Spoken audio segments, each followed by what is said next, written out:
നമസ്കാരം സാർ. നമസ്കാരം. നമസ്തേ. നമസ്കാരം സാർ. നമസ്കാരം. നമസ്കാരം സാർ. നമസ്തേ. നമസ്തേ. നമസ്തേ.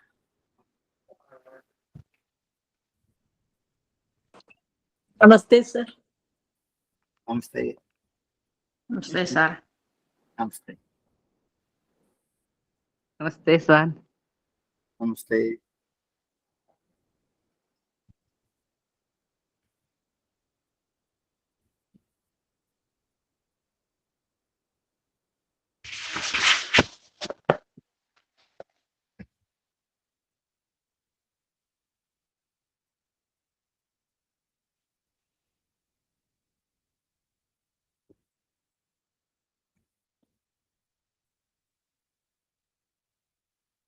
റെക്കോർഡിംഗ് ആയോ? നമുക്ക് തുടങ്ങാം. അയച്ചു.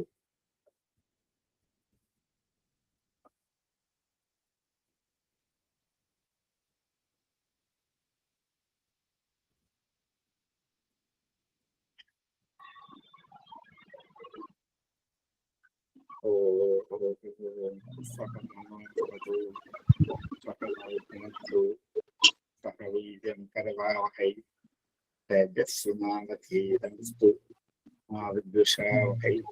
ഓം ശാന്തി ശാന്തി ശാന്തി. നമുക്കിനിയേറെ എല്ലാ പഠിതാക്കൾക്കും വിനീതമായ പ്രണാമം. കേൾക്കാൻ പറ്റും. പഞ്ചമം 12-ാം അധ്യായം എടുക്കണ്ടേ?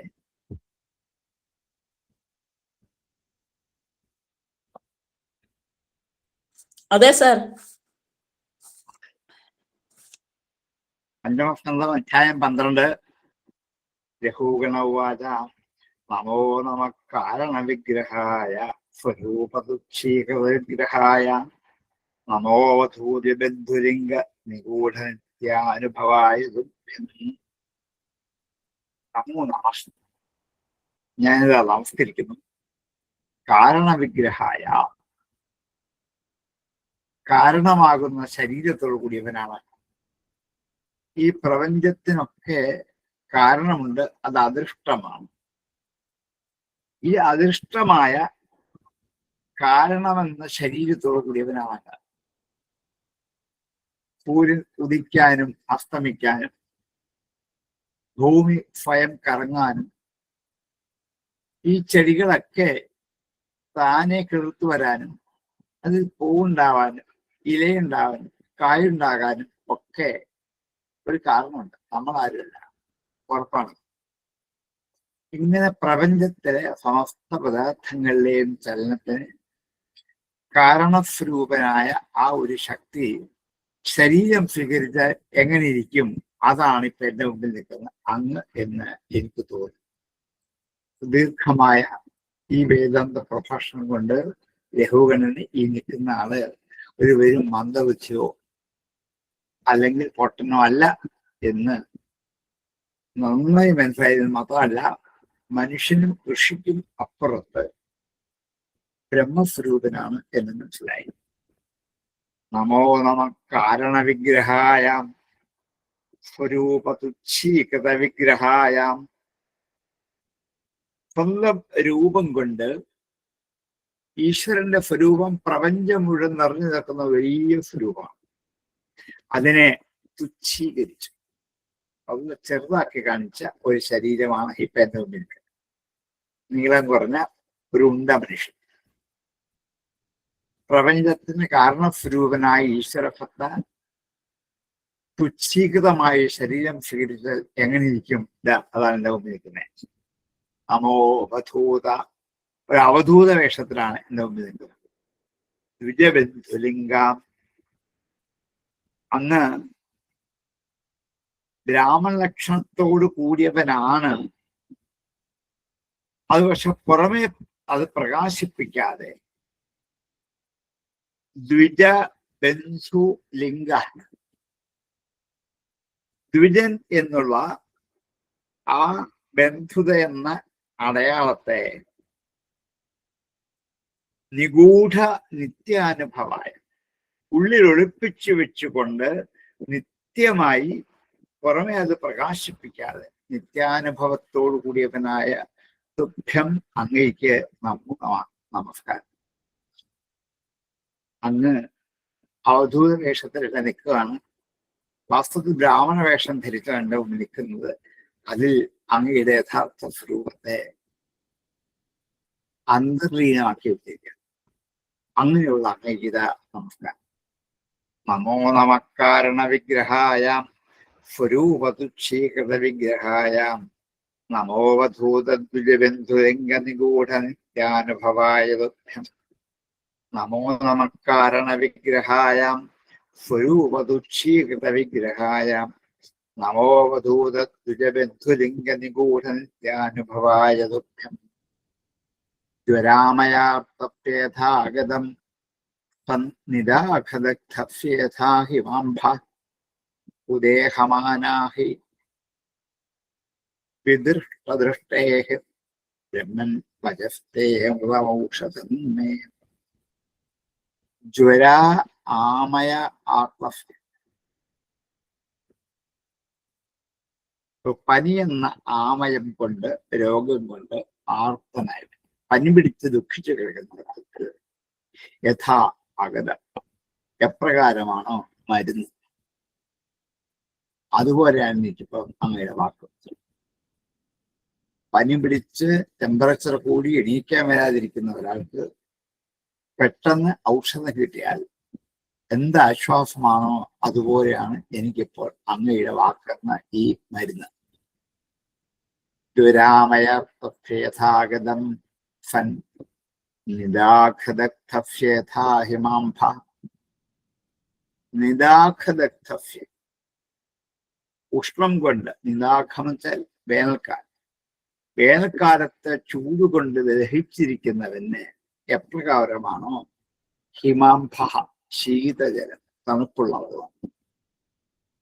വേനൽക്കാലത്ത് ചൂടുകൊണ്ട് ഞെളിവിരി കൊള്ളുന്ന ഒരാൾക്ക് അല്പം തണുത്ത വെള്ളം കിട്ടുമ്പോൾ എന്ത് ആശ്വാസമാണോ അതുപോലെ. ഉദേഹമാനാഹി കുദേഹമാൻ, കുൽസിതമായ ഈ ദേഹത്തിൽ മാനത്തോടു കൂടിയവനായ, കുൽസിതമായ ദേഹത്തിലെ അഭിമാനം കൊണ്ട് നശിപ്പിക്കട്ട വിവേകത്തോടു കൂടിയവനാണ്. ഉദേഹമാന അഹിവിദഷ്ടദൃഷ്ടേ. ഉദേഹമാനം എന്നുള്ള അഭിമാനം കൊണ്ട്, അല്ലെങ്കിൽ ഉദേഹമെന്ന മാനമാകുന്ന സർപ്പം കടിച്ചത് കൊണ്ട്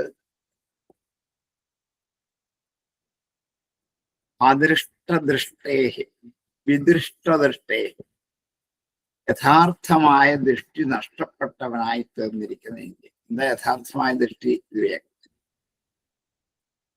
അഹങ്കാരമെന്ന കുൽസിതമായ ദേഹത്തിൽ വസിക്കുന്ന ഏറ്റവും വലിയ നീചമായ വൃത്തി കൊണ്ട് നശിപ്പിക്കപ്പെട്ട വിവേകത്തോടു കൂടി എനിക്ക് ഹേ ബ്രഹ്മൻ, അല്ലയോ ബ്രഹ്മസ്വരൂപനെ, വചസ്തേ അമൃതം ഔഷധം. തേ വച അങ്ങയുടെ വാക്ക്, മേ ഔഷധം വച, ആ എനിക്ക് ഔഷധം പോലെ ഉള്ള വാക്കാണ് അങ്ങയുടെ വാക്ക്. എന്റെ എല്ലാ രോഗത്തെയും നശിപ്പിക്കാൻ ഇത് പര്യാപ്തമാണ് എന്ന് ഞാൻ വിചാരിക്കുന്നു. ഈ ശരീരത്തിൽ ഞാൻ രാജാവ് എന്നുള്ള അഭിമാനിച്ചത് കൊണ്ടാണ്.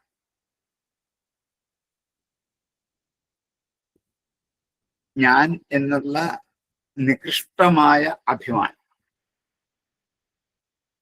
അതിൽ കുൽസിതമായ ഈ അഭിമാനം ആകുന്ന സർപ്പത്തിന് കടിയേറ്റത് കൊണ്ട് ഉദേഹ മാന അഹി വിദഷ്ടദൃഷ്ടേ. അഹി വിദഷ്ടം പാമ്പ് കടിച്ചത്, അതുകൊണ്ട് വിദഷ്ടദൃഷ്ടേഹ് അങ്ങനെ പാമ്പ് കടിച്ച ദൃഷ്ടിയോട് കൂടിയവനായി, വിഷം വ്യാപിച്ച ദൃഷ്ടിയോട് കൂടിയവനായ എനിക്ക് ഈ വാക്ക് ഒരു ഔഷധമാണ്. പാമ്പ് കടിക്കുന്നവർക്ക് ഔഷധം കൊടുത്താൽ എങ്ങനെയാണോ അത് വേഗം ഇല്ലാതാകുന്ന അതുപോലെയാണ് എനിക്ക്. ജ്വരാമയത്തഫ്യേഥാഗതം സൻ നിദാഖദഗ്ധഫ്യേഥാഹിമാംഭാം ഉദേഹമാനാഹി വിദഷ്ടദൃഷ്ടേ ബ്രഹ്മൻ വജസ്തേ അമൃതമൗഷധം മേ. ജ്വരാമയാർത്തഫ്യേഥാഗതം സൻ നിദാഖദഗ്ധഫ്യേഥാഹിമാംഭാം ഉദേഹമാനാഹി വിദഷ്ടദൃഷ്ടേ ബ്രഹ്മൻ വജസ്തേ അമൃതമൗഷധം മേ. തസ്മാത് ഭവന്തം മമ സംശയാർത്ഥം വക്ഷ്യാമി പശ്ചാദധുനാ സുബോധം അധ്യാത്മയോഗഗ്രഥിതം തവോക്തം ആഖ്യാഹി കൗതൂഹലചേതസോ മേ. തസ്മാത് അതുകൊണ്ട് ഭവന്ത അങ്ങേ മമ സംശയാർത്ഥം എന്റെ സംശയത്തിന് വേണ്ടി വക്ഷ്യ ചോദിക്കുന്നു. പശ്ചാദ അധുന സുബോധം അങ്ങയോട് ഞാൻ ചോദിക്കുന്നു. എന്തുകൊണ്ടാണ്? പശ്ചാത് പിന്നീട് ഇപ്പോൾ എനിക്ക് സുബോധമുണ്ടായതുകൊണ്ട് ഞാൻ ചോദിക്കുന്നു.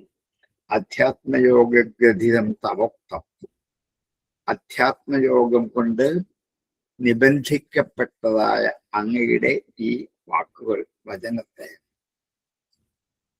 ആഖ്യാഹി പറയൂ. കൗതൂഹലചേതസോമേ കൗതുകം വർദ്ധിച്ച മനസ്സോടുകൂടിയ എനിക്ക് നല്ല ബോധത്തെ ഉണ്ടാക്കാൻ അങ്ങയുടെ വാക്ക് വീണ്ടും പറയൂ. തസ്മാത് ഭവന്തം മമ സംശയാർത്ഥം വക്ഷ്യാമി പശ്ചാദധുനാ സുബോധം അധ്യാത്മയോഗഗ്രഥിതം തവോക്തമാഖ്യാഹി കൗതൂഹലചേതസോ മേ. തസ്മാത് ഭവന്തം മമ സംശയാർത്ഥം വക്ഷ്യാമി പശ്ചാദധുനാ സുബോധം അധ്യാത്മയോഗഗ്രഥിതം തവോക്തമാഖ്യാഹി കൗതൂഹലചേതസോ മേ. യദാ ഹയോഗീശ്വര ദൃശ്യമാനം ക്രിയാഫലം സദ്വ്യവഹാരമൂലം നഹ്യഞ്ജസാതത്വവിമർശനായ അപാനമുസ്മിൻ ഭ്രമതേ മനോമി. ഇത് ആഹാ യോഗീശ്വര, ഹേ യോഗീശ്വര, അങ്ങ് യാതൊന്ന് പറഞ്ഞുവോ? ഇപ്പം സംബോധന യോഗീശ്വരനാണ്. നേരത്തെ അന്ധബുദ്ധിൻ അന്താത്മാ എന്നൊക്കെ വിളിച്ചിരുന്നു. ഇപ്പോൾ യോഗം അറിയുന്നവനായ ഈശ്വരനാണ് അങ്ങ്. ദൃശ്യമാനം കാണപ്പെടുന്ന ക്രിയാഫലം സത് വ്യവഹാര മൂലം. ക്രിയാഫലം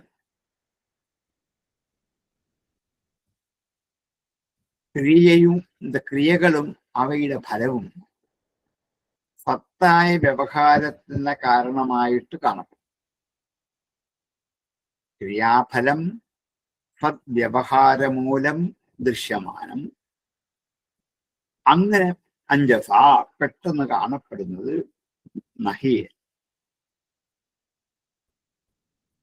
യോഗ്യമല്ല എന്ന് തത്വവിമർശനായ ഭവാൻ അമുഷ്മിൻ ഭ്രമതേ മനോമേ. അങ്ങ് യാതൊന്നാണോ പറഞ്ഞത് അത് അമുഷ്മിൻ ഇതിൽ മേ മനഃ എന്റെ മനസ്സ് ഭ്രമതേ ഭ്രമിക്കുന്നു. തത്വാലോചനയ്ക്ക് വേണ്ടി യോഗ്യമല്ല എന്ന് അങ്ങ് പറഞ്ഞത്, അതായത് ക്രിയകളും അവയുടെ ഫലവും പ്രത്യക്ഷമായിട്ട് കാണാം. സത്യമായിരിക്കുന്ന വ്യവഹാരത്തിന് കാരണമായാണ് ഇതൊക്കെ എങ്കിലും അത് പരമാർത്ഥമല്ലെന്ന് അങ്ങ് പറഞ്ഞിട്ട് അതിന്റെ സാരം വന്നിട്ടാം. മുമ്പൊരിക്കൽ അങ്ങ് പറഞ്ഞു, ഈ പ്രപഞ്ചത്തിൽ ദൃശ്യമാനം കാണപ്പെടുന്ന ക്രിയകളും ആ ക്രിയകളുടെ ഫലവും ഒന്നും വ്യവഹാരത്തിന് കാരണമാണ് എന്ന് അത് പരമാർത്ഥമല്ല. ഈ കാണപ്പെടുന്ന സമസ്ത വസ്തുക്കളും വ്യവഹാരത്തിന് കാരണമാണ്. പേരില്ലാത്ത ഒന്നും പ്രപഞ്ചത്തിലില്ല. അതുകൊണ്ട് സത്യമാണെന്ന് ഞാൻ ധരിച്ചപ്പോൾ അങ്ങ് പറഞ്ഞു അത് സത്യമല്ല എന്ന്. അത് എങ്ങനെയാണ് ഈ സത്യമായതിലെ അല്ലാത്തതിലേക്കാണ് മനസ്സ് ഭ്രമിക്കുന്നത്. കാരണം എന്താണ് എന്ന് പറഞ്ഞു തരാമോ എന്ന് യുക്തമായ ചോദ്യം ചോദിക്കാൻ വേണ്ടിയാണ് ഇത്രയും പറഞ്ഞത്. ഇത് കേട്ടപ്പോൾ ഭരതൻ ബാക്കി ഉപദേശങ്ങൾ ആരംഭിക്കണം. യഥാഹയോഗേശ്വര ദൃശ്യമാനം ക്രിയാഫലം സദ്വ്യവഹാരമൂലം നഹ്യഞ്ജപാദത്വ വിമർശനായ ഭവാനമുഷ്മൻ ഭ്രമതോ ഭ്രമതേ മനോമേ. യഥാഹയോഗേശ്വര ദൃശ്യമാനം ക്രിയാഫലം സദ്വ്യവഹാരമൂലം നഹ്യഞ്ജപാദത്വ വിമർശനായ ഭവാൻ അമുഷ്മൻ ഭ്രമതേ മനോമേ. രാമണ ഉവാച. രാവണൻ പറഞ്ഞു, അയം ജനോ നാമ ചലൻ പൃഥിവ്യാം പാർത്ഥിവകഫ്യഹേതോ തസ്യാപിതംഘ്ര്യോരഥി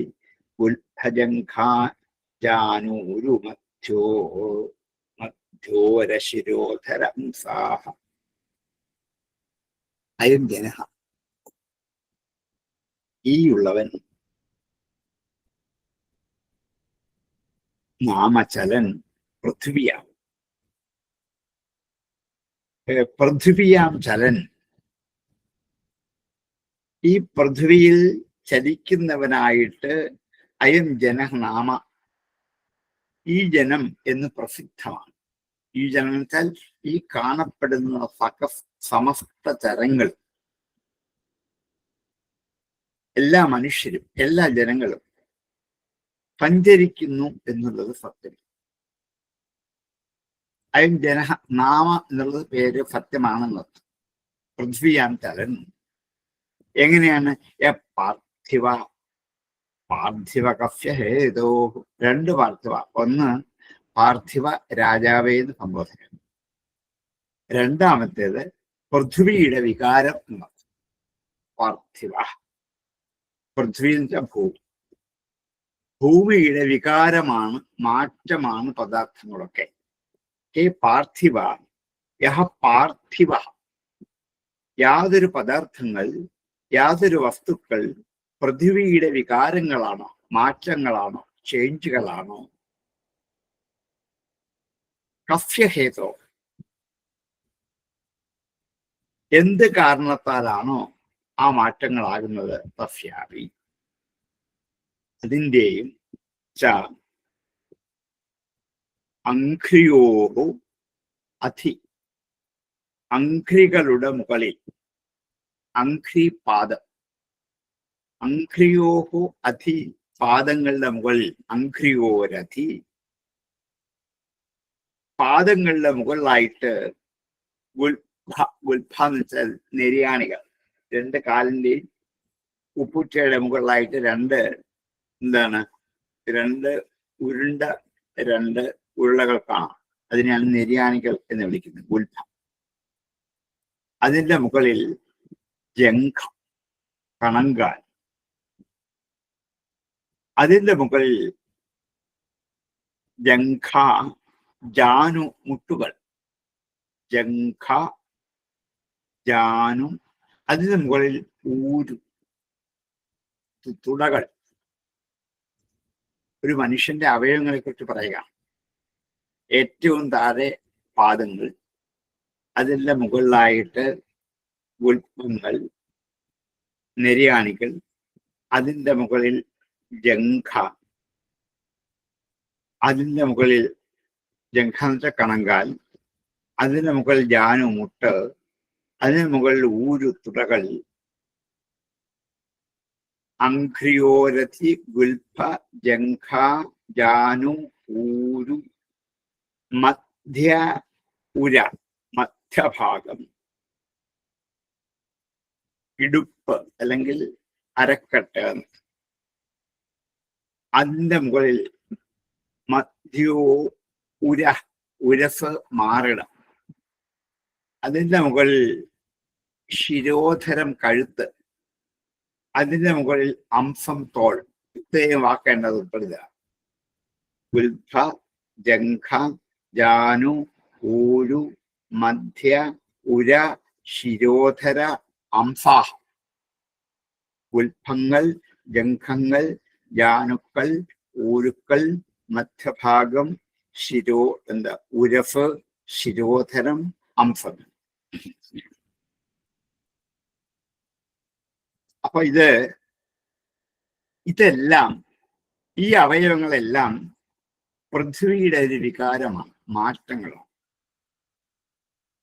പ്രത്യക്ഷമായിട്ട് കാണപ്പെടുന്നത് പരമാർത്ഥമല്ല എന്ന് ബോധ്യപ്പെടുത്താൻ ശരീരത്തിന്റെ അവയവങ്ങൾ മുതൽ ആരംഭിക്കാം. ഭൂമിയുടെ ഒരു രൂപാന്തരമാണ് ശരീരം. പൃഥ്വി കൊണ്ടാണ് ശരീരം ഉണ്ടാക്കിയിരിക്കുന്നത്. അത് ഭൂമിയിൽ അങ്ങുമിങ്ങും ചലിക്കുന്നതായിട്ട് നമുക്ക് നേരിട്ട് കാണാം. അങ്ങനെ ചലിക്കുന്ന പൃഥ്വി വികാരം എന്ന ഭാരത്തെ വഹിച്ച് ഈ ജനം സഞ്ചരിക്കുന്നു എന്ന് പറയുന്നു നാമ. ചലിക്കാതിരിക്കുന്ന ഭൂവികാരമായ കല്ല് മുതലായ പോലെ ശരീരവും കേവലം ജലം തന്നെയാണ്. പാഷാണാദി വസ്തുക്കളുടെ മീതെ എന്ത് വെച്ചാലും, അവയെ കുത്തുകയോ പൊളിക്കുകയോ എന്ത് തന്നെ ചെയ്താലും അവയ്ക്ക് ദുഃഖമോ ഒരു ക്ഷീണമോ ഒന്നും ഉണ്ടാവില്ല. അതുപോലെ ജഡമായ ശരീരത്തിന് ശ്രമങ്ങളില്ല, ക്ഷീണങ്ങളില്ല. ശരീരത്തെ വിഭജിച്ച് നോക്കുമ്പോൾ മനസ്സിലാകും. പാദങ്ങൾ, അതിൻ്റെ മേൽക്കായിട്ട് കണങ്കാലുകൾ, അതിൻ്റെ മുകളിൽ മുട്ട്, തുട, മധ്യഭാഗം, മാറിടം, ശിരസ്, തോള് എന്നിങ്ങനെ അവയവങ്ങളല്ലാതെ ഈ അവയവങ്ങൾ ഘടിപ്പിച്ചിരിക്കുന്ന ഒരവയവി എന്താണ് എന്ന് കാണാൻ പറ്റില്ല. അദൃഷ്ടല്ലേ അത്? ഞാൻ എന്ന് പറയുന്നത് കാല് മുതൽ നഖം മുതൽ മുടി വരെയുള്ള ഓരോ വസ്തുക്കൾ നമുക്ക് കാണാം. ഈ അവയവങ്ങളെല്ലാം വാസ്തവത്തിൽ കല്ലുപോലെ ജലമാണ്. ഈശ്വരേച്ഛ അതിൽ പ്രവർത്തിച്ചപ്പോൾ അത് ചലിക്കാൻ തുടങ്ങി. ഇത്രയും വ്യത്യാസം. കല്ലിൽ അത് പ്രവർത്തിച്ചില്ല, അതുകൊണ്ട് ചലിക്കില്ല. ഒരു കല്ലും ശരീരവും തമ്മിലുള്ള വ്യത്യാസം ഇത്ര മാത്രം. അതുകൊണ്ട് ഭാരം വഹിക്കുന്ന ശരീരത്തിന് ശ്രമാദികൾ ഉണ്ടെന്ന് കരുതുന്നത് വിചാരശക്തി ഇല്ലാത്തത്. ശരീരം ഒരു ഭാരവാഹിയാണ് എന്ന് തോന്നുന്നത് ശരീരത്തിന്റെ സത്യം എന്താണെന്ന് തിരിച്ച് അറിയാത്തത് കൊണ്ടാണ്. അതൊരു ജഡമായ പാർത്ഥിവ വസ്തുവാണ് ഈ ശരീരം എന്ന് അങ്ങ് അറിഞ്ഞാൽ പിന്നെ ഈ ദുഃഖത്തിന്റെ ആവശ്യമില്ല. അതല്ല ഈ ശരീരം ജീവനുള്ളതാണ് എന്ന് ധരിക്കപ്പെടണം. ജീവനുള്ളതാണെങ്കിൽ, ആത്മസ്വരൂപമാണെങ്കിൽ നശിക്കാതെ എന്ന് നിലനിൽക്കണം. അത് പറ്റില്ല. നഷ്ടപ്പെട്ടുകൊണ്ടേയിരിക്കും. അത് പൃഥ്വിയുടെ വികാരം. ഒന്ന് മാറി മറ്റൊന്നായി, അത് മാറി വേറൊന്നായി, അത് മാറി വേറൊന്നായി എന്നിങ്ങനെ. അയം ജനോ നാമചലൻ പൃഥിവ്യാം യപ്പാർത്ഥിവ പാർത്ഥിവ കക്ഷ്യഹേതോ തസ്യാപി ചംഘ്രിയോരഥിഗുൽഭജംഘാം ജാനൂരുമധ്യോരശിരോധരം സാ. അയം ജനോ നാമചലൻ പൃഥിവ്യാം യപ്പാർത്ഥിവ പാർത്ഥിവ കക്ഷ്യഹേതോ തസ്യാപി ചംഘ്രിയോരഥിഗുൽഭജംഘാം ജാനൂരുമധ്യോരശിരോധരം സാഹം. അയം ജനോ നാമചലൻ പൃഥിവ്യാം യപ്പാർത്ഥിവ പാർത്ഥിവ കക്ഷ്യഹേതോ തസ്യാപി ചംഘ്രിയോരഥിഗുൽഭജംഘാം ജാനൂരുമധ്യോരശിരോധരം സാഹം. ഹംസേഥിതാർവീശിബികാചയസ്യാം പൗവീരരാജത്യപദേശ ആസ്തേ യസ്മിൻ ഭവൻ രൂഢനിരാഭിമാനോ രാജാഭിഷിന്ധുശ്രുതി ദുർമദന്താം. ഈ പൃഥ്വിയുടെ വികാരമായ ഒരവയവമാണ് ഈ തോള് എന്ന് പറഞ്ഞില്ലേ? അതുവരെ പറഞ്ഞു വെച്ചല്ലോ. ആംസേ, ആ തോളിന്റെ മുകളിൽ ദാർവി, ദാരു കൊണ്ടുണ്ടാക്കിയ ഒരു പല്ലക്ക്, ശിബിക. ഈ ദാരു കൊണ്ടുണ്ടാക്കിയ പല്ലക്കും വാസ്തവത്തിൽ എന്താണ്? പൃഥ്വി വികാരം, പൃഥ്വിയുടെ മാറ്റമാണ്. ഭൂമിയിൽ ഞാൻ ജനിച്ചു വളർന്ന പോലെ ജനിച്ചുണ്ടായ ഒരു മരമാണ്. ആ മരത്തിന്റെ ചുവട് വെട്ടിയെടുത്തിട്ട് അതുകൊണ്ട് പണിയുണ്ടാക്കിയതാണ് ഈ ശിബിക. അതിൽ യാതൊന്നിൽ സൗപീതരാജേത്യപദേശാസ്തെ, അതില് കയറിയിരുന്നപ്പോൾ ഞാൻ സൗവീര രാജാവാണ്, രഘുഗണനാണ് എന്ന് ഒരു വ്യപദേശം എന്ന് പേരുള്ള ഒരു സംജ്ഞ അങ്ങ് സ്വീകരിച്ചുകൊണ്ട് ആസ്തയിരിക്കും. ഈ പൃഥ്വിവികാരമാണ് ശരീരം എന്ന് ഉദാഹരണം ഭേദമുണ്ട്. ആ ശരീരത്തിന്റെ തോളിൽ വഹിക്കുന്ന മറ്റൊരു വസ്തു എന്താണ്? ശിബിക. അതും പൃഥ്വിവികാരമാണ്. അതിലെ അങ്ങ് ഞാൻ സൗവീരനാണ് എന്ന പേരും വഹിച്ചു പേരിക്കും. യസ്മിൻ ഭവൻ രൂഢനിരാഭിമാനോ, യാതൊന്നിലാണ് അങ്ങ് രൂഢമായ അഭിമാനത്തോടെ ഞാൻ സൗവീര രാജാവായ രഘുഗണൻ എന്നൊരു അഭിമാനത്തോടെ ഇരിക്കുന്നു. രാജാസ്മി, ഞാൻ രാജാവാകുന്നു. സിന്ധുഷു ഇതി, സിന്ധുദേശങ്ങളിൽ എന്ന് ദുർമദാന്ധാഹ, ദുർമദം കൊണ്ട് അന്ധനായി മാറിയിരുന്നു. വിവേകഹീനനാവാൻ കാരണം ഇതാണ്, ഈ അഭിമാനം. വാസ്തവത്തിൽ പൃഥ്വീവികാരമായി ഇതിൽ അഭിമാനത്തിന്റെ ആവശ്യമില്ല. പക്ഷെ അങ്ങ് അഭിമാനിക്കുന്നു, ഞാനാണ് രാജാവ്. ഈ ശിബികയിൽ അങ്ങല്ല വേറൊരാളും കയറുന്നെങ്കിലോ അയാളുടെ അഭിമാനിക്കാം. അപ്പൊ ഇതൊക്കെ ആപേക്ഷികമാണ്, ആകസ്മികമാണ്. ഞാനാണ് ആ ശിബികയിൽ കയറിയിരുന്നതെങ്കിൽ ഞാൻ എന്റെ ദുർമതം കൊണ്ട് അഹങ്കരിച്ച് ഞാനാണ് ഈ രാജാവ് എന്ന് ഭാവിച്ച് എനിക്ക് ചെയ്യാമായിരുന്നില്ലേ? ഇതാരും ചെയ്യുന്നതല്ലേ? ഇത്രയുള്ളൂ അങ്ങ് ചെയ്തത്.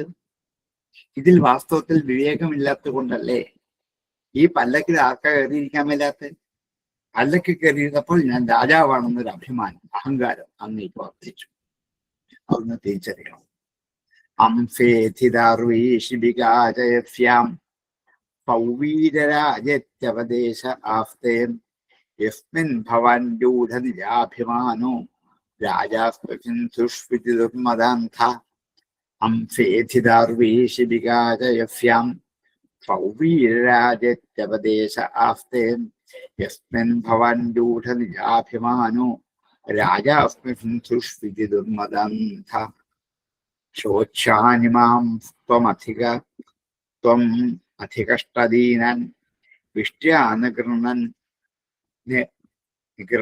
നിരനുഗ്രഹോഫി ജനഫ്യഗുപ്താസ്മി വികഥമാനോ ന ശോകഫേ വൃദ്ധസഭാസുദൃഷ്ട. ശോച്യാൻ ഇമാൻ ത്വം അധികഷ്ടദീനാൻ. ശോച്യാൻ ശോകം അർഹിക്കുന്ന, ശോചിക്കപ്പെടേണ്ട. ശോച്യാൻ ഇമാൻ ഇവരെ കുറിച്ച്, ദയാർഹന്മാരായ ഇവരെ കുറിച്ച്. അധികഷ്ടദീനാൻ, അധികം കഷ്ടം നിമിത്തം തളർന്നവരായി ശോകത്തിന് അർഹരുമായ ഇവരെ കുറിച്ച് വിഷ്ട്യ ബലാത്കാരികളാണ്. നിഗൃഹൻ പിടിച്ചിരിക്കുന്ന, നിഗൃഹൻ നിരനുഗ്രഹോഫി പിടിച്ചിരിക്കുന്ന നീ നിരനുഗ്രഹനാണ്, അനുഗ്രഹബുദ്ധി ഇല്ലാത്തവനാണ്. ജനഫ്യ ഗോപ്താസ്മി, ഞാൻ ജനങ്ങളുടെ രക്ഷിതാവാകുന്നു എന്ന് വികഥമാന എന്ന് മേനി പറഞ്ഞുകൊണ്ട് വികഥമാനായിട്ട് ശോഭഫേ ശോഭിക്കുന്നില്ല. വൃദ്ധസഭാസുധൃഷ്ട, മഹാജനങ്ങൾ, വൃദ്ധന്മാരുള്ള പണ്ഡിതന്മാരുള്ള സദസ്സുകളിലെ ശോഭിക്കുന്നില്ല. അതികഷ്ടപ്രവൃത്തി കൊണ്ട് തളർന്നവരും ദയ അർഹിക്കുന്നവരുമായ ഇവരെ ബലാത്കാരനെ പിടിച്ച് പണിയെടുപ്പിക്കുകയാണ് അങ്ങിപ്പ ചെയ്തത്. ഞാൻ ഉൾപ്പെടെയുള്ള ഈ 4 പേരെ ഒരു കഷ്ടമായ പ്രവർത്തനം ചെയ്യാൻ ഇത് ചെയ്ത് തളർന്നിരിക്കുകയാണ്. ശരിയാണ്, ദയ അർഹിക്കുന്നവരുമാണ്. ഇവരെ ബലാത്കാരനെ പിടിച്ച് പണിയെടുപ്പിക്കുന്ന അങ്ങയ്ക്ക് ഇവരെ കുറിച്ച് അനുഗ്രഹ ബുദ്ധിയും ഇല്ല. ഞാൻ ജനങ്ങളെ പരിപാലിക്കുന്ന രാജാവാണെന്ന് വീമ്പു പറയുന്ന അങ്ങ് ആത്മവഞ്ചകനാണ്, അങ്ങ് വിവികളുടെ ഇടയിൽ ശോഭിക്കില്ല. ശോച്യാനിമാം സ്വമധികഷ്ടദീനാൻ വിഷ്ട്യാനുഗൃഹൻ നിരനുഗ്രഹോഫി ജനഫ്യഗോപ്താസ്മി വിഗദ്ധമാനോ ന ശോഭേവൃഷ്ടം. ശോച്യാനിമാം സ്വമധികഷ്ടദീനാൻ വിഷ്ട്യാനുഗൃഹൻ നിരനുഗ്രഹോഫി ജനഫ്യഗോപ്താസ്മി വിഗദ്ധമാനോ ന ശോഭേവൃഷ്ടം. ശോച്യാനിമാം സ്വമധികഷ്ടദീനാൻ വിഷ്ട്യാനുഗൃഹൻ നിരനുഗ്രഹോഫി ജനസ്യ ഗോപ്തസ്മി വിഗദ്ധമാനോ ന ശോഭേവൃഷ്ടം. യഥാ ക്ഷിതാവയവചരാചരഫ്യപിതാമനിഷ്ഠം പ്രഭവം ച നിത്യം തന്നാമതോ അന്യദ്വ്യവഹാരമൂലം നിരൂപ്യതം സത്ക്രിയാനുമേയം. ഇല്ല, എപ്പോഴാണോ ക്ഷിതവും ഏവ, ക്ഷിതിയിൽ തന്നെ ചരാചരഫ്യ, ഈ ചരാചരത്തിൻ്റെയും നിഷ്ഠാം പ്രഭവം ച, നിലനിൽപ്പും അവയുടെ പ്രഭവവും ഉൽപ്പത്തി, നിഷ്ഠാം ച അവയുടെ നാശത്തെയും നിത്യം വിധാം, ഇത് നിത്യമാണെന്ന് അറിയുന്നു. ഈ ഭൂമിയിൽ തന്നെ നമ്മൾ ഇതറിയുമ്പോൾ തന്നാമത, ആ പേരിൽ നിന്നും വ്യവഹാരമൂലമായ മറ്റൊരു കാരണം, നല്ല ക്രിയ കൊണ്ട്, നല്ല പ്രവൃത്തി കൊണ്ട് അനുമാനം ചെയ്യത്തക്കതായിട്ട് അങ്ങ് വിചാരിച്ചാലും, അതായത് ഇപ്പൊ ഞാൻ പറഞ്ഞില്ലേ, കാലടികൾക്ക് മീതെ കണങ്കാല്, പിന്നെ തുട, ശിരസ് വരെയുള്ള അവയവങ്ങൾ, ഇത് ഭാരമാണെന്ന് ആരും പറയാറില്ലല്ലോ. ചിലപ്പോ വെയിറ്റ് കൂടുമ്പോൾ പറയാം, അത്രേ ഉള്ളൂ. അല്ലെങ്കിൽ ഇതൊരു ഭാരമാണെന്ന് ആരും പറയാറില്ല. അതുപോലെ തന്നെ ചുമരിന് മീതെ ഇരിക്കുന്ന ശിവികാരൂപമായ ഈ പൃഥ്വിയുടെ വികാരവും ഭാരമല്ലെന്ന് അങ്ങയ്ക്ക് വേണമെങ്കിൽ ഉറപ്പിക്കാമല്ലോ. ഞാൻ അങ്ങനെ ഉറപ്പിച്ചു. ചലിക്കുന്നതും ചലിക്കാത്തതുമായി കാണപ്പെടുന്നതെല്ലാം ഉണ്ടാകുന്നതും നശിക്കുന്നതുമാണ് എന്ന് നമ്മൾ കണ്ടുകൊണ്ടേയിരിക്കുകയാണ്. ഈ ഭൂമിയിലെ സമസ്ത ചരാചരങ്ങളും ഉണ്ടായി നശിക്കുന്നു. പൃഥ്വിയിൽ നിന്നും ഉണ്ടാകുന്ന ഓരോ പദാർത്ഥങ്ങൾക്കും ഓരോ രൂപങ്ങളും ഓരോ പേരും സത്യമായി കാണപ്പെടുന്ന മറ്റൊരു ക്രിയയാണ് എന്ന് നമ്മൾ നിരൂപിച്ചു നോക്കും. സത്യമാണോ? ഇപ്പൊ കുടം, അല്ലെങ്കിൽ കൂജ, അല്ലെങ്കിൽ ചട്ടി, കലം, ഇതൊക്കെ രൂപവും നാമവും അപ്പോൾ കൽപ്പിച്ച് നമ്മൾ ഉണ്ടാക്കുന്നതല്ലേ? ഇത് സത്യമാണോ? അത് ഉടയുന്ന വരെയുള്ളൂ അതിന്റെ പേര്. അത് ഉടഞ്ഞു കഴിഞ്ഞാൽ പിന്നെ ആ പേര് അതിനില്ല. അതൊക്കെ കൽപ്പിക്കുകയാണ്. ഈ പൂജയിലും കുടത്തിലും കലത്തിലും ചട്ടിയിലും ഒക്കെയുള്ള മണ്ണ് മാത്രമേ ഉള്ളൂ സത്യം. ബാക്കി പേരിട്ട് വിളിച്ചതാണ് തൽക്കാലത്ത്. അതുപോലാണ് പൃഥ്വിയുടെ വികാരങ്ങളായ കാല്, കയ്യ്, തോള് വരെ ഇപ്പൊ പേരിട്ടില്ലേ? അങ്ങനെ പറയപ്പെടുന്നതാണ്. അതേപോലെ പൃഥ്വിക്ക് മറ്റൊരു പേര് കൊടുത്തപ്പോൾ എന്താ ഈ ശിവിക്കുന്നത്? കയ്യ്, കാല്, വയറ്, അതുപോലത്തെ പേരാണ് ശിവിക.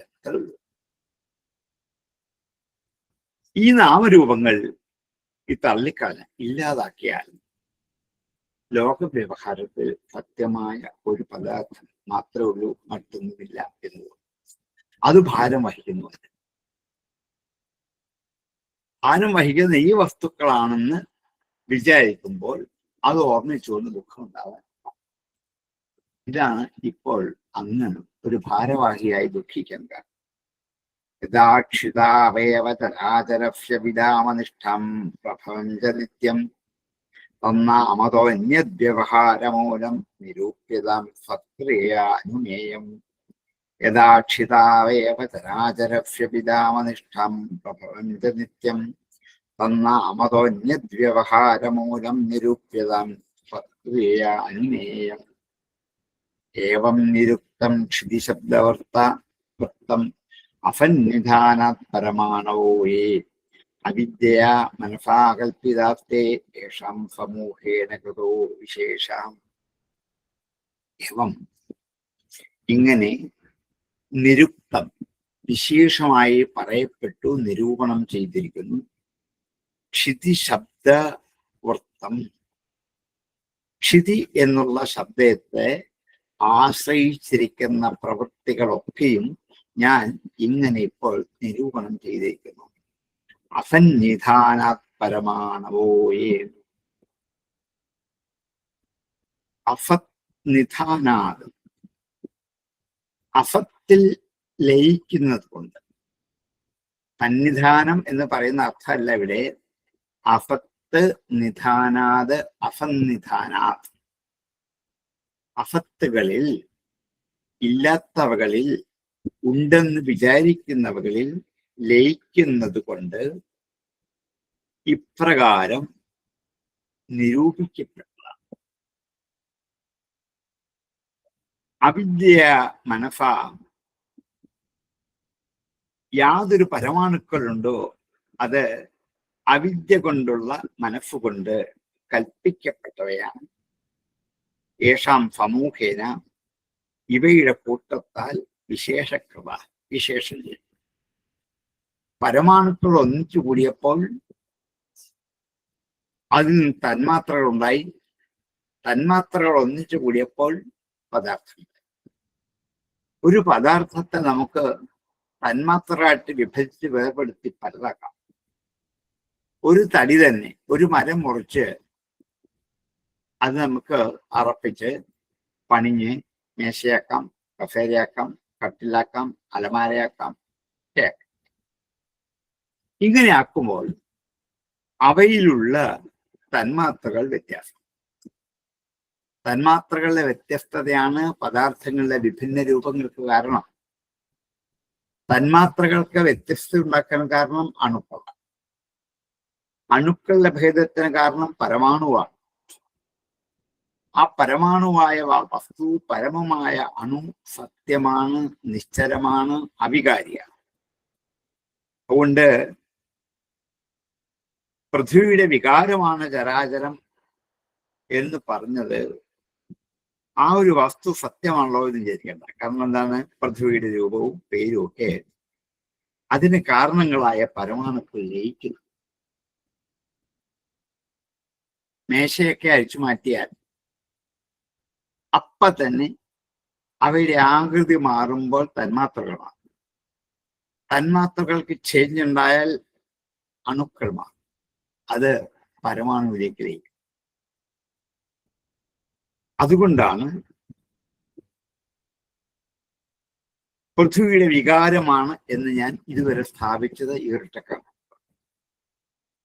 എന്നാൽ സത്യമെന്ന് വിചാരിക്കാമോ എന്ന് ശങ്കിക്കണ്ട. കാരണം എന്താണ്? അവിദ്യാസ്വരൂപമായ പ്രകൃതിയിൽ കൽപ്പിക്കപ്പെട്ട അവയൊക്കെ പ്രകൃതിയിലേക്ക് ലയിക്കും. അവിദ്യ മനസാ കൽപ്പിതാഹത്തെ, അവിദ്യമായ മനസ്സുകൊണ്ട് കൽപ്പിക്കപ്പെട്ടതാണ് ഇതെല്ലാം. അവയുടെ സമൂഹം, യേഷാം സമൂഹേന, പൃഥ്വി എന്നുള്ള ഒരു വിശേഷ രൂപത്തിൽ വിശേഷകൃത അവലംബമായിരിക്കുന്നു എന്ന് മാത്രമല്ലാതെ അവയവരൂപമായ പരമാണുക്കൾക്ക് പ്രകൃതിയിൽ ഉൽപ്പത്തിനാശങ്ങൾ സംഭവിക്കുന്നത് കൊണ്ട് പ്രകൃതിയെ കൂടാതെ പരമാണുക്കൾ ഇല്ല. ഇതാണ് വസ്തുക്കളുടെ പദാർത്ഥങ്ങളുടെ സത്യം എന്ന് അങ്ങ് മനസ്സിലാക്കിയാൽ അങ്ങൊരു പദാർത്ഥമാണ്. അങ്ങയുടെ കൈകാലുകൾ പദാർത്ഥമാണ്. അവയ്ക്കൊക്കെ വ്യത്യസ്തതകളുണ്ട്. അതിൻ്റെ അണുക്കൾക്ക് മാറ്റമുണ്ട്. അവയുടെ പരമാണു നിശ്ചലമാണ്, സത്യമാണ്. സത്യമായ വസ്തു ഇതാണെന്ന് തിരിച്ചറിയണം. ഏവം നിരുക്തം ക്ഷിതിശബ്ദവൃത്തം അസന്നിധാനാത് പരമാണവോ യേ അവിദ്യയാ മനസാ കൽപ്പിതാസ്തേഷാം സമൂഹേന കൃതോ വിശേഷാം. ഏവം നിരുക്തം ക്ഷിതിശബ്ദവൃത്തം അസന്നിധാനാത് പരമാണവോ യേ അവിദ്യയാമനഭാകൽപിതാസ്തേഷാം സമൂഹേന കൃതോ വിശേഷ ഏവം കൃശം സ്ഥൂലം അണുബൃഹദ്യതഫച്ച തജ്ജീവമജീവനം അജീവമന്യത് ദ്രവ്യസ്വഭാവാശയകാലകർമ്മ നാംനാജയാവേഹി കൃതം ദ്വിതീയം. ഇങ്ങനെ കൃശം സ്ഥൂലം, ക്ഷീണിച്ചത്, തടിച്ചത്, സ്ഥൂലം അണു ബൃഹത്ത്, ചെറുത് വലുത്, ഇത് അസച്ച, യാതെന്നാണോ അസത്താണെന്നും, സജ്ജീവം അജീവം അന്യത്, ജീവനുള്ളതാണെന്നും മറ്റത് ജീവനില്ലാത്തതാണെന്നും, സത്ത് കാര്യമായത്, ജീവം ജീവനുള്ളത്, സജ്ജീവം അജീവം ജഡം അന്യത് മറ്റെല്ലാം, ദ്രവ്യസ്വഭാവാശയ കാലകർമ്മനാംന, ദ്രവ്യം സ്വഭാവം ആശയം കാലം കർമ്മം എന്ന പേരോട് കൂടിയ അജയ മായയാൽ കൃതം ദ്വിതീയം ഉണ്ടാക്കിയ രണ്ടാമത്തേതാണെന്ന് അവേഹി അറിയൂ. ഭൂമിയെപ്പോലെ തന്നെ ഇവിടെ കാണപ്പെടുന്ന സകല പ്രകൃതി കാര്യങ്ങള് ആണ് എന്ന് ഉപദേശിക്കാം. ഹ്രസ്വമെന്നും ദീർഘമെന്നും ചെറുതെന്നും വലുതെന്നും കാര്യമെന്നും കാരണമെന്നും ജീവനുള്ളതും ഇല്ലാത്തതെന്നും ഒക്കെ ഭേദത്തോട് കാണപ്പെടുന്ന എല്ലാം അങ്ങയുടെ മായയാൽ കൽപ്പിക്കപ്പെട്ടതാണ്. നീളമുള്ള ഒരു വസ്തു കുറച്ച് കഴിയുമ്പോൾ ചെറുതാണ്. കാരണം എന്താണ്? മുറിച്ച് കുഞ്ഞു കഷ്ണങ്ങളാക്കുമ്പോൾ അത് എന്താണ്? ബൃഹത്ത് ലഘുവായി. വലുതായിരിക്കുന്ന ഒരു കല്ല് പൊട്ടിച്ച് കഷ്ണങ്ങളാക്കി നെക്കിലാക്കി ചെറുതാക്കി. അപ്പൊ ഇതെല്ലാം ഭേദരൂപം കൊണ്ട് കാണപ്പെടുന്ന എല്ലാം കൽപ്പിക്കപ്പെടുക, സ്ഥിരം അല്ല. അത് ആ മായയാണ് പൃഥ്വിയാദി ദ്രവ്യങ്ങളെന്നും അതാത് വസ്തുക്കളിലെ ആകൃതി കൊണ്ട് ഭേദമായ സ്വഭാവമെന്നും അതാതിൻ്റെ അന്ധക്കരണം സത്വാദി ഗുണങ്ങളിലെ ക്ഷോഭത്തിന് കാരണമായ കാലമെന്നും ധർമാധർമ്മങ്ങളെന്നും ഒക്കെ പറയപ്പെടുന്നത് കർമ്മമെന്നും ചേതനമെന്നും അചേതനമെന്നും ശരീരമെന്നും പലരുടെ പേരിൽ വ്യവഹരിക്കപ്പെടുന്നു ഒന്നേ ഉള്ളൂ എന്ന്. ഏവം കൃശം സ്ഥൂലമണദ്ബൃഹദ്യത് അസച്ച സജ്ജീവമജീവമന്യത് ദ്രവ്യസ്വഭാവാശയ കാലകർമ്മനാംന അജയാവേഹി കൃതം ദ്വിതീയം. നാംന അജയ അവേഹി, അജയ മായയുടെ പേരുകൊണ്ട് അവേഹി അറിയൂ. ദ്വിതീയം കൃതം അവേഹി, രണ്ടെന്ന ഭാവത്തെ ഉണ്ടാക്കിയത് മായ കൊണ്ടാണ്. ഏവം കൃശം സ്ഥൂലമണു ബൃഹദ്യത് അസച്ച സജ്ജീവമജീവമന്യത് ദ്രവ്യസ്വഭാവാശയകാലകർമ്മ നാംനാജയ അവേഹി കൃതം ദ്വിതീയം. ജ്ഞാനം വിശുദ്ധം പരമാർത്ഥമേകം അനന്തരം ത്വബഹിർബ്രഹ്മസത്യം പ്രത്യക്പ്രശന്തം ഭഗവച്ഛബ്ദസജ്ഞം യദ്വാസുദേവം കവയോ വദന്തി. ജ്ഞാനം വിശുദ്ധം പരമാർത്ഥം ഏകം, വിശുദ്ധമായ പരമാർത്ഥമായ ഏകമായ അനന്തരം അന്തർഭാഗത്തോട് കൂടാത്തത്. അനന്തരം തു അബഹി, അബഹി ബഹിഫ്, ബഹിഫ് അല്ലാത്തത്, പുറത്ത് അല്ലാത്തത്. ബ്രഹ്മ സത്യം, എങ്ങും നിറഞ്ഞു നിൽക്കുന്ന ബ്രഹ്മം എന്നുള്ളത് പ്രശാന്തം, പ്രത്യക്ക ഓരോ സ്വരൂപത്തോടു കൂടിയതും ശാന്തി സ്വരൂപമായതുമായ ജ്ഞാനമാണ് എന്ന്, അത് സത്യമാണെന്ന് പരമാർത്ഥമാണെന്ന് യാതൊന്നിനെയാണോ കവയ കവികൾ അറിഞ്ഞവർ ക്രാന്തദൃഷ്ടികളുള്ളവർ വാസുദേവം ഭഗവത് ശബ്ദസത്യം. ഭഗവാന്റെ പേരുള്ള വാസുദേവൻ എന്ന ശബ്ദത്താൽ പറയത്തക്കതെന്നും വദന്തി പറയുന്നു. എല്ലാറ്റിനെയും ജനിപ്പിക്കുന്ന സത്യവസ്തു ഒന്ന് മാത്രമാണ്. ഭഗവാനെ കൂടാതെ പ്രകൃതി വേറിട്ടിരിക്കില്ല. ഭഗവാനോട് കൂടിയേ ഈ മായ നിലനിൽക്കൂ. സത്യവസ്തു എന്ന് പറയാൻ പാടില്ല. ഭഗവാൻ മാത്രമേ സത്യമുള്ളൂ. ബാക്കിയുള്ളതൊക്കെ സ്വരൂപഭേദം കൊണ്ട് പലതാണെന്നുള്ള അറിവ് ഉണ്ടാക്കിയെടുക്കുന്നതാണ്. യഥാർത്ഥമായ സത്യം അങ്ങ് മാത്രമാണ്. നമ്മൾ വ്യവഹാരത്തിൽ ഓരോന്ന് പറയും. എന്താണ്? ഇത് മേശയാണ്, ഇത് കസേരയാണ്, ഇത് പുസ്തകമാണ്, ഇത് വസ്ത്രമാണ് എന്നിങ്ങനെ ഓരോന്നിനെ കുറിച്ചും ഉള്ള ആ അറിവ് ഭഗവത് സ്വരൂപമായ സത്യജ്ഞാനം അല്ല. പരമപുരുഷാർത്ഥ സ്വരൂപത്തെക്കുറിച്ച്, കാമാതിവൃത്തികളുടെ ബന്ധമില്ലാത്ത വസ്തുവിനെ കുറിച്ച്, പരിശുദ്ധമായ ജ്ഞാനമായ സത്യത്തെക്കുറിച്ച് അവിദ്യാസംബന്ധം കൊണ്ട് ആ സത്യവസ്തുവിനെ മറയ്ക്കപ്പെട്ടിരിക്കുന്നു. അപ്പൊ ജ്ഞാനം ശുദ്ധമല്ല. ജ്ഞാനം കൊണ്ടാണല്ലോ ഞാനിതൊക്കെ അറിഞ്ഞത്. ആ ജ്ഞാനം ശുദ്ധമല്ല. മായ എന്ന അവിദ്യ കൊണ്ട് ബാധിക്കപ്പെട്ടതാണ്. അതുകൊണ്ട് വ്യാവഹാരികമായ സത്യം സത്യമല്ല, പ്രാതിഭാസികമായ സത്യം സത്യമല്ല, പാരമാർത്ഥികമായ സത്യം മാത്രമാണ് സത്യമായിട്ടുള്ളത്. അതിനെ അകം പുറം എന്നുള്ള ഭേദങ്ങൾ ഒന്നുമില്ല. ഭേദമുള്ളത് ഈ വസ്തുക്കൾക്ക് അകം എന്നും പുറമെന്നും അന്തരെ ബഹിരെ എന്നൊക്കെയുള്ള വ്യവഹാരം ഇതിന് മാത്രമാണ്. ഈ സത്യ ശരിക്ക് മനസ്സിലാക്കിയാൽ ഈശ്വര തത്വം എന്താണെന്ന് അറിയാൻ കഴിയും. അതാണ് ഇനി അങ്ങേക്ക് വേണ്ടത്. ജ്ഞാനം വിശുദ്ധം പരമാർത്ഥമേകം അനന്തരം ത്വബഹിർ ബ്രഹ്മസത്യം പ്രത്യക്പ്രശാന്തം ഭഗവത് ശബ്ദസത്യം യത് വാസുദേവം കവയോ വദന്തി.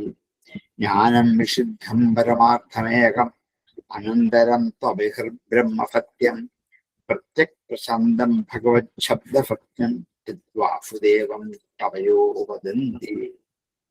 യഹോഗണൈതപസാനയാതി നജേജ്ജയാ നിർവപണാദ്ഗൃഹാദ്വാം ഛന്ദസാ നൈവ ജലാഗ്നി സൂയേ വിനാ മഹത്പാദരജോഭിഷേകം. ഹേ രഘുഗണ, ഏതപസാനയാതി. ഈ വിവേകം, ഈ സത്യദർശനം തപസ്സുകൊണ്ട് എത്താൻ പറ്റില്ല. തപസ് ഒരു മാർഗമാണെന്ന് മാത്രമേ ഉള്ളൂ, അവിടേക്ക് എത്തിക്കണം എന്നില്ല. രഘുഗണ ഏതപസാനയാതി എന്നുവെച്ചാ ഇജ്ജയ, യത്നം കൊണ്ട് പറ്റില്ല. നിർവപണാത് ഗൃഹാദ്വാ, നിർവപണാത് അന്നദാനം കൊണ്ടോ, ഗൃഹാദ്വാ ഗാർഹസ്ഥ്യധർമ്മം കൊണ്ടോ, ദാനം കൊണ്ടോ, ഗൃഹസ്ഥാശ്രമധർമ്മം അനുഷ്ഠിക്കുന്ന കൊണ്ടോ, ന ഛന്ദസ വേദം പഠിക്കുന്നു കൊണ്ടോ, നൈവ ജലാഗ്നി സൂര്യൈ ജലം, അഗ്നി, സൂര്യൻ ഇവരെയൊക്കെ ദേവതകളായി ഉപാസിക്കുന്നത് കൊണ്ടോ രഘുഗണ ഏതയാതി. ഇപ്രകാരമുള്ള പരമപുരുഷാർത്ഥ സ്വരൂപജ്ഞാനം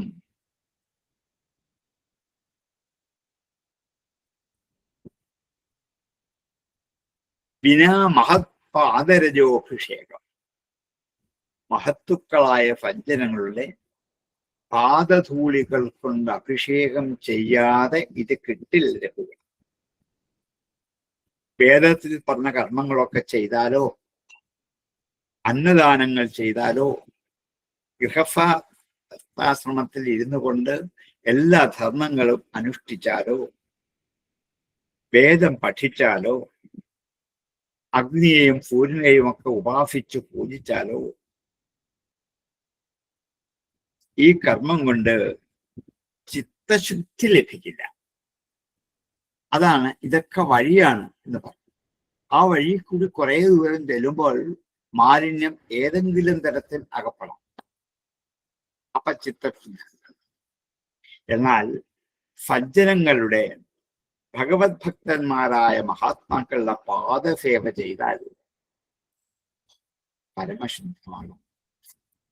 അതിൽ ഈ ഞാൻ കൊണ്ട് ലഘുഗണ സജ്ജനങ്ങളെ സേവിക്കാൻ അതാണ് വേണ്ടത്.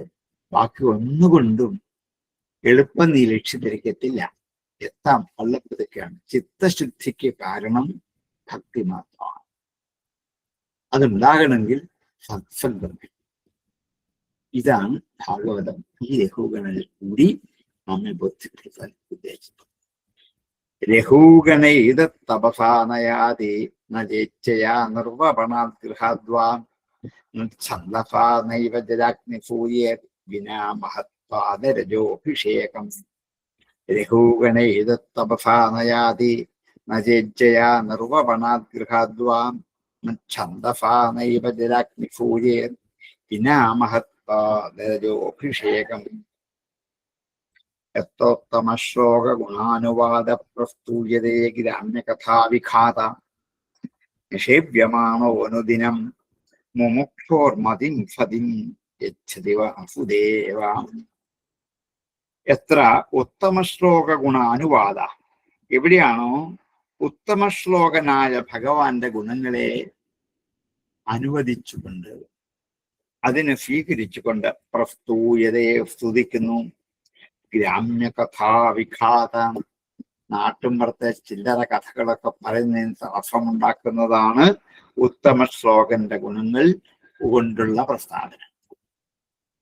അതുകൊണ്ട് നിഷേവ്യമാണോ അനുദിനം എല്ലാ ദിവസവും സേവിച്ചാൽ മുമുക്ഷോഹമതി, മോക്ഷമാഗ്രഹിക്കുന്നവന്റെ ബുദ്ധി സതീം വാസുദേവേ രക്ഷതി, സത്തായ വാസുദേവനിലേക്ക് തന്നെ ചെന്ന് ചേരും. നമ്മളെക്കുറിച്ചാണ്. ലൗകികമായ എത്രയെത്ര കാര്യങ്ങൾ സംസാരിച്ചുകൊണ്ട് പകല് മുഴുവൻ സമയം കളയുന്ന നമ്മളോട് അതുകൊണ്ട് ഒരു ഫലമില്ലെന്ന് മാത്രമല്ല, ദോഷമുണ്ടാവുകയും ചെയ്യും. മനസ്സ് മലിനമാകും. അതുകൊണ്ട് വേണ്ടത് സജ്ജനങ്ങളുടെ പാദസേവ ചെയ്യുകയാണ്, ഭഗവത് കഥകൾ സ്തുതിക്കുകയാണ്, കേൾക്കലാണ്. ഇതുകൊണ്ട് മാത്രമേ പരിശുദ്ധമായ ഭക്തി ഉണ്ടാവുള്ളൂ. യത്രോത്തമ ശ്ലോക ഗുണാനുവാദ പ്രസ്തൂയതേ ഗ്രാമ്യകഥാവിഘാതാം നിഷേവ്യമാണോനുദിനം മോക്ഷോർമതിം സതീം യച്ഛതി വാസുദേവേ. യത്രോത്തമ ശ്ലോക ഗുണാനുവാദ പ്രസ്തൂയതേ ഗ്രാമ്യകഥാവിഘാതാം നിഷേവ്യമാണോനുദിനം മോക്ഷോർമതിം സതീം യച്ഛതി വാസുദേവേ. അഹം പുരാ ഭരതോ നാമ രാജാം വിമുക്തദൃഷ്ടശ്രുതസംഗബന്ധ ആരാധനം ഭഗവത ഈഹമാനോ മൃഗോഭവം മൃഗസംഗാർത്ഥ.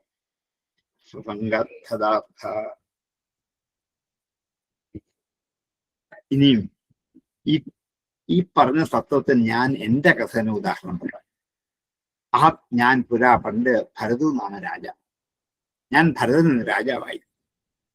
വിമുക്തദൃഷ്ട, വിമോചിക്കപ്പെട്ട ഈ ലോകത്തിലെ എല്ലാം ഞാൻ എന്ത് ചെയ്തു? ദൃഷ്ടമായതിനൊക്കെ മോചിപ്പിച്ചിട്ട് ശ്രുതസംഗബന്ധ,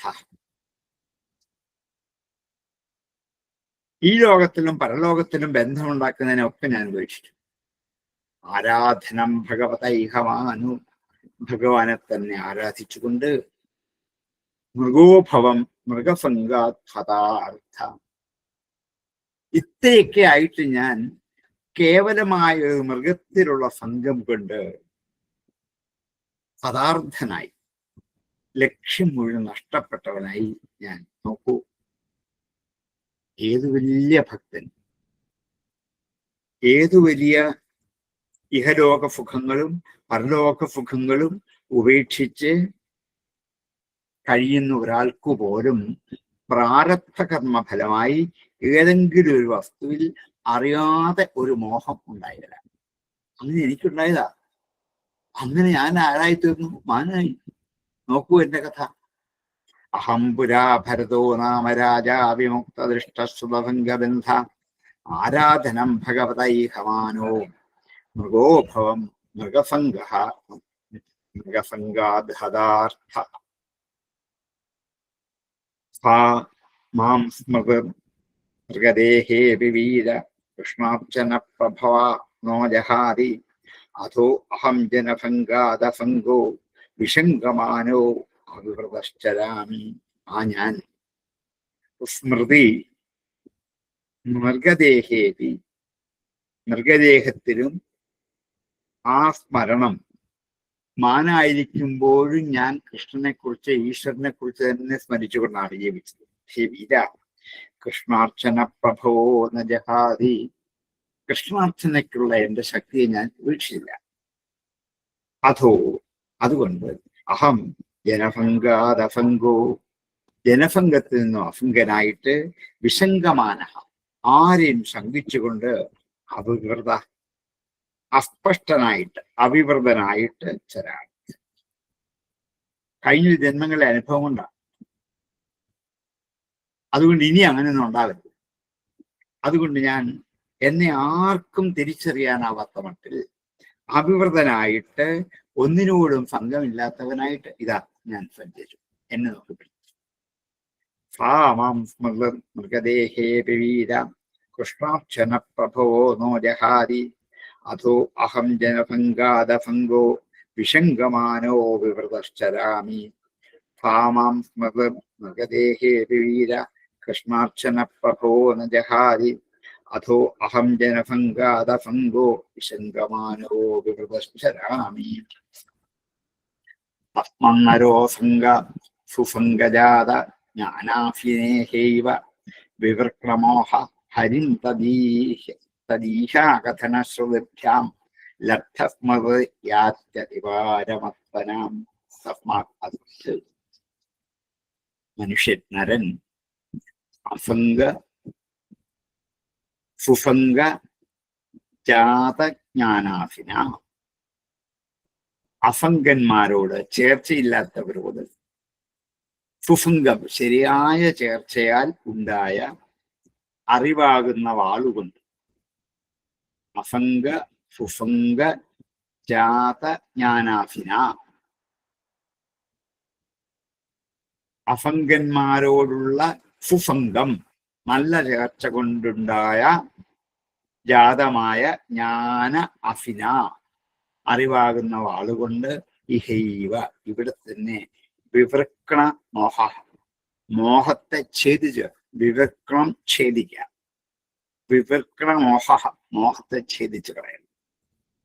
അതുകൊണ്ട് മനുഷ്യർ ഒരിക്കലും അസംഗന്മാരോട് ചേർച്ചയുണ്ടാവരുത്. അഥവാ ഉണ്ടായാൽ ജ്ഞാനമാകുന്ന വാളുകൊണ്ട് അത് മുറിച്ചു കളയണം. എന്നിട്ട് ഹരിം തദീഹാകഥന ശ്രുതഭ്യാം, ഹരിയുടെ ഓരോ പ്രവൃത്തികളെയും അതിങ്ങനെ കേട്ട് കേട്ട് ലബ്ധസ്മൃതം ഓർമ്മയുണ്ടായിട്ട് യാതി അതിപാരമത്വനാം, അതിപാരം അധ്വന, വഴിയുടെ മാർഗത്തിന്റെ അക്കരയ്ക്ക് എത്താം എന്നുറപ്പാണ് ഇങ്ങനെയാണെങ്കിൽ. അസംഗമായിരിക്കുന്ന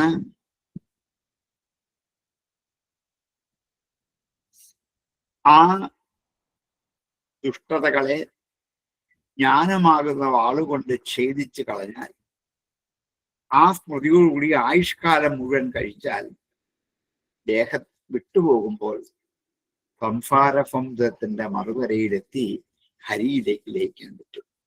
ഇതാണ് മനുഷ്യജീവിതത്തിന്റെ സത്യം. ഇതങ്ങ് മനസ്സിലാക്കുക.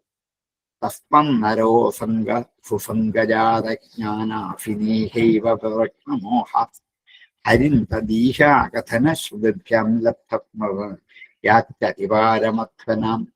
തസ്മം നരോ സംഗ സുസംഗജാത ജ്ഞാനാഭിനേഹൈവ പ്രവക്ഷ്ണമോഹ ഹരിം തദീശാകഥന ശ്രുതിഭ്യാം ലബ്ധസ്മൃതിയാത്യതിപാരമത്വനാം.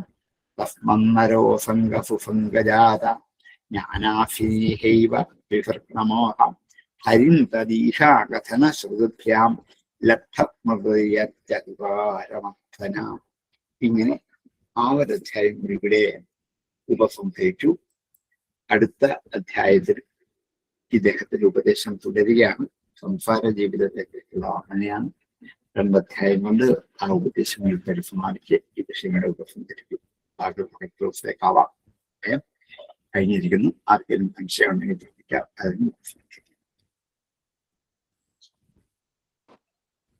സാർ ആ 7-ാമത്തെ ശ്ലോകത്തിലെ ഉം.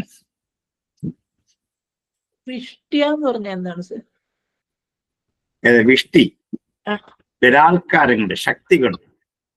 ആ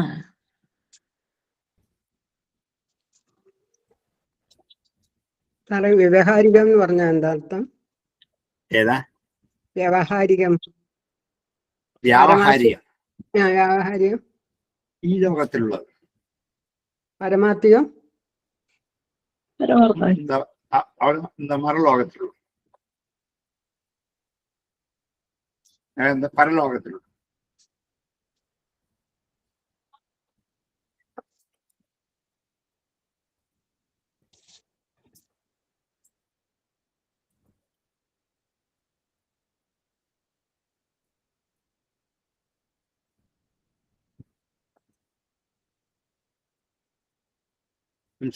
ഉപസംഹരിക്കും.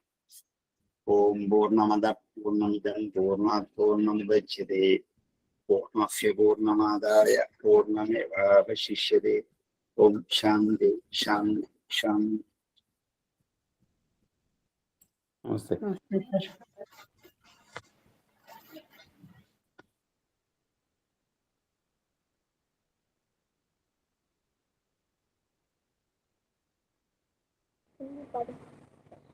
नमस्ते सर।